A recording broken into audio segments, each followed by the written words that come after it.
Berdasarkan perkiraan, untuk memperbaiki lingkungan KBU di wilayah Cimenyan Kabupaten Bandung saja, tidak kurang dari 5 juta pohon yang harus ditanam. Secara sporadis memang pemerintah melakukan penghijauan.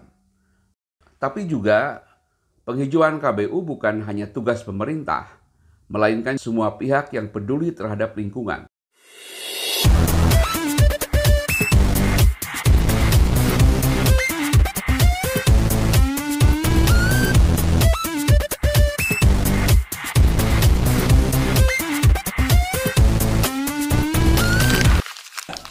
Assalamualaikum warahmatullahi wabarakatuh.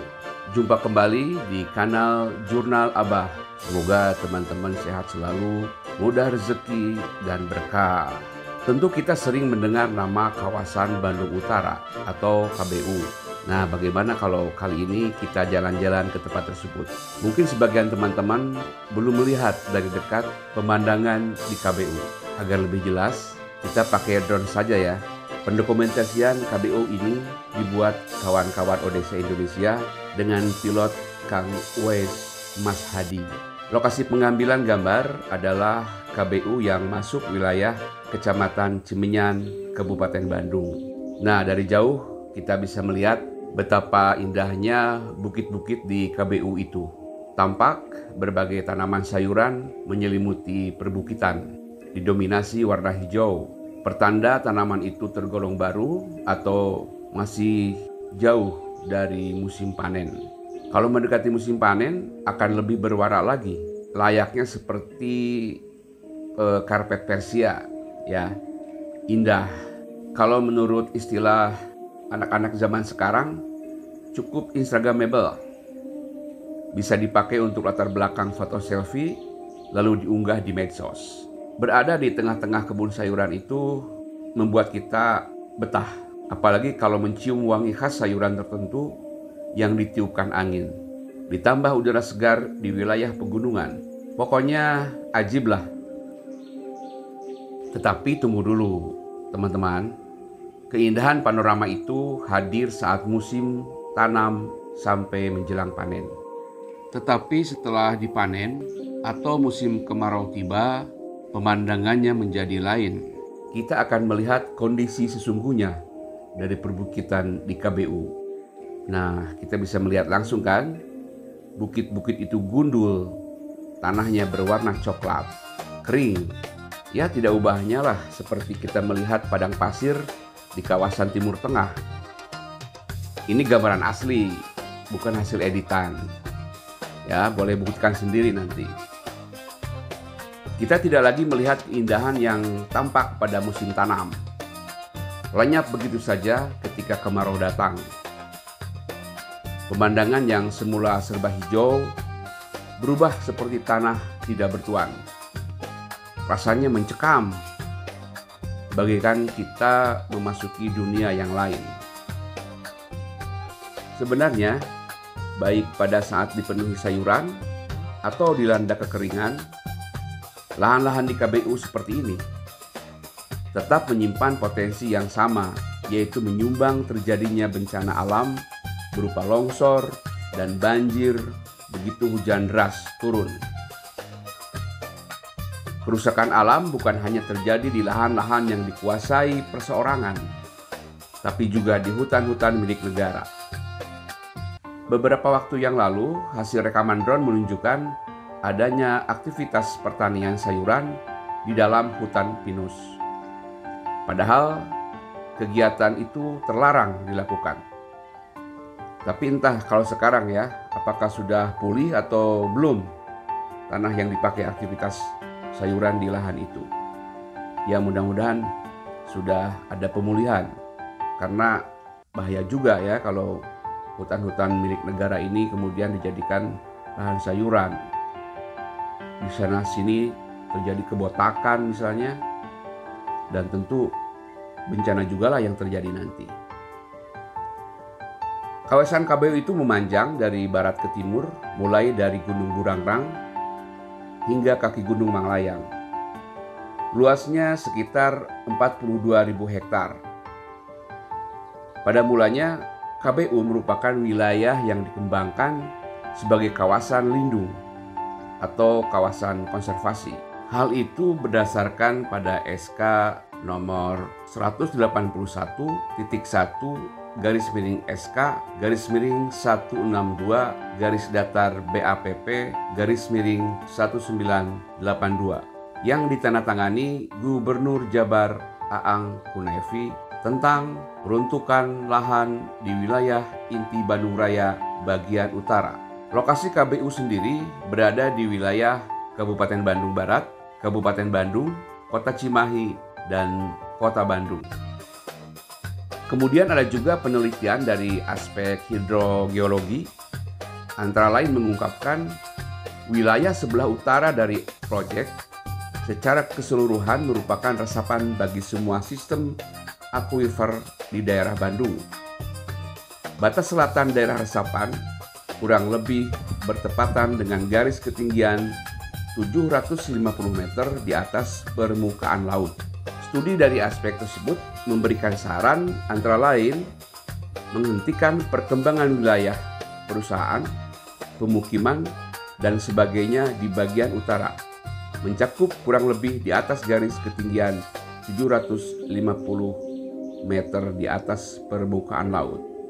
Jadi ini sudah diwanti-wanti memang ya sejak tahun 1982 menurut SK itu. Ya mungkin pemerintah provinsi waktu itu sudah melihat bagaimana bahaya yang akan muncul jika kawasan Bandung Utara itu terus dieksploitasi. Secara sederhana, daerah resapan air ialah daerah yang berfungsi antara lain untuk pengendali banjir di musim hujan dan pencegahan kekeringan saat musim kemarau. Agar fungsi tersebut berjalan, maka syaratnya adalah adanya pohon-pohon yang berakar kuat. Para ahli lingkungan sudah banyak bicara tentang bahaya yang akan terjadi jika daerah resapan air tidak lagi berfungsi. Nah, kita masih ingat bagaimana dahsyatnya banjir dengan lumpur pekat yang menghantam kawasan Cicahem dan sekitarnya pada tahun 2018 yang lalu. Di situ kita bisa melihat bagaimana aliran air sangat pekat dengan warna coklat. Ada sekian puluh kendaraan yang rusak, rumah-rumah juga di situ ada korban jiwa. Beberapa hari jalanan ditutup karena memang lumpur-lumpur yang menutupi jalan itu harus dibersihkan dulu agar bisa dilalui oleh kendaraan. Demikian juga banjir yang melanda kawasan Braga pada tahun ini, tahun 2024 yang terjadi beberapa waktu yang lalu. Kita bisa melihat bagaimana air meluap ke kawasan Braga. Nah, para ahli dengan cepat menyimpulkan bencana itu terjadi akibat kerusakan di KBU, tidak berfungsinya daerah resapan air di KBU. Kalau kita melihat data yang dikeluarkan Dinas Kehutanan Jabar pada 2021, disebutkan bahwa lahan kritis di KBU mencapai 19.000 hektar dari total luas lahan KBU yang mencapai sekitar 42.315 hektar.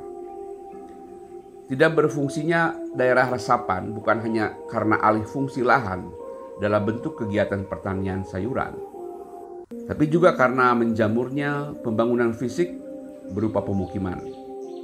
Pada tahun 90-an muncul hasil penelitian lain tentang KBU. Objeknya sama, tapi kesimpulannya yang berbeda dengan penelitian terdahulu. Di KBU, saat itu sudah ada 17 developer yang menguasai lahan sekitar 2.700 hektar. Sedangkan izin lokasi yang sudah dikeluarkan Pemda tidak kurang dari 89 buah. Nah, angka ini tentu akan sangat berlipat-lipat besarnya jika kita lihat pada perkembangan hari ini. Jumlah developer dan izin lokasi di KBU tentu sudah sangat jauh melesat angkanya dibanding tahun 90-an. Ada juga satu riset menarik ya yang dilakukan oleh kawan-kawan di Dewan Pemerhati Kehutanan dan Lingkungan Tatar Sunda atau DPK-LTS pada tahun 2014 lalu. Mereka melakukan pendataan tentang mata air yang sering disebut seke ya, atau Cinyusu di KBU. Ternyata dari sekitar 800 mata air, waktu itu yang tersisa paling banyak 400 mata air. Dari jumlah tersebut, hanya 70 mata air yang masih memproduksi air dengan baik. Nah, bayangkan kalau sekarang tahun 2024, kita tidak tahu berapa sisa mata air yang masih berfungsi. Mata air yang tidak lagi menemukan kanal untuk mengalir akan menjadi masalah sendiri bagi lingkungan. Berdasarkan perkiraan, untuk memperbaiki lingkungan KBU di wilayah Seminyan Kabupaten Bandung saja, tidak kurang dari 5 juta pohon yang harus ditanam. Secara sporadis memang pemerintah melakukan penghijauan, tapi juga penghijauan KBU bukan hanya tugas pemerintah, melainkan semua pihak yang peduli terhadap lingkungan. Yayasan Odesa Indonesia misalnya adalah salah satu pihak yang memiliki kepedulian terhadap perbaikan kondisi di kawasan Bandung Utara. Bersama warga dan para petani di Seminyan, secara rutin yayasan ini melakukan penanaman di KBU. Nah, bibit yang ditanam berasal dari sumbangan berbagai pihak. Dalam 7 tahun terakhir, Odesa, warga, dan petani setempat baru mampu menanam sekitar 800.000 pohon. Jumlah ini tentu masih sangat jauh dari kebutuhan ideal. Kita tidak mungkin menghentikan kegiatan pertanian di KBU, karena ini juga menyangkut masalah perut. Urusan bagaimana mempertahankan hidup warga setempat. Maka yang paling mungkin adalah memberi edukasi kepada para petani, bekerja sama dengan mereka agar mau menanam pohon tanpa mengganggu tanaman sayuran mereka. Demikian juga kepada warga dianjurkan menanam pohon di sekitar rumahnya. Sejauh ini mereka menyambut baik dan antusias ketika ada pembagian bibit tanaman. Bibit yang dibagikan adalah tanaman buah-buahan. Selain berakar kuat, buahnya juga bermanfaat bagi penanamnya. Mereka bisa menjualnya atau dikonsumsi sendiri. Hal ini sangat disukai para petani, dan mereka pada waktu belakangan ini sudah menikmati hasil tanaman mereka. Dalam upaya penghijauan KBU, sebenarnya masih ada pihak penting yang belum dilibatkan, para juragan tanah, yang lahannya banyak digarap para petani. Pemerintah sudah seharusnya melibatkan mereka secara proporsional dalam upaya memperbaiki lingkungan KBU. Mereka, para pemilik tanah itu, tentu punya tanggung jawab untuk mencegah kemungkinan lebih buruk akibat kerusakan kawasan itu. Sementara pemerintah juga punya otoritas untuk memanggil para juragan tanah, tetapi persoalannya mau atau tidak memanggil mereka. Berdasarkan catatan, terdapat sejumlah nama yang kepemilikan luas tanahnya menonjol, mulai dari ratusan hektar hingga ribuan hektar. Para juragan tanah tersebut membelinya dari warga secara bertahap, terutama dari mereka yang terdesak kebutuhan ekonomi. Para petani yang sebelumnya berstatus sebagai pemilik tanah, banyak yang kemudian berubah status menjadi penggarap di bekas tanah mereka. Mengembalikan KBU pada kondisi semula memang sulit dilakukan. Tidak mudah. Namun begitu, masih ada celah untuk mengurangi kerusakannya. Marilah kita memberi kontribusi untuk memperbaikinya, sekecil apapun. Masih ada waktu. Terima kasih. Wassalamualaikum warahmatullahi wabarakatuh.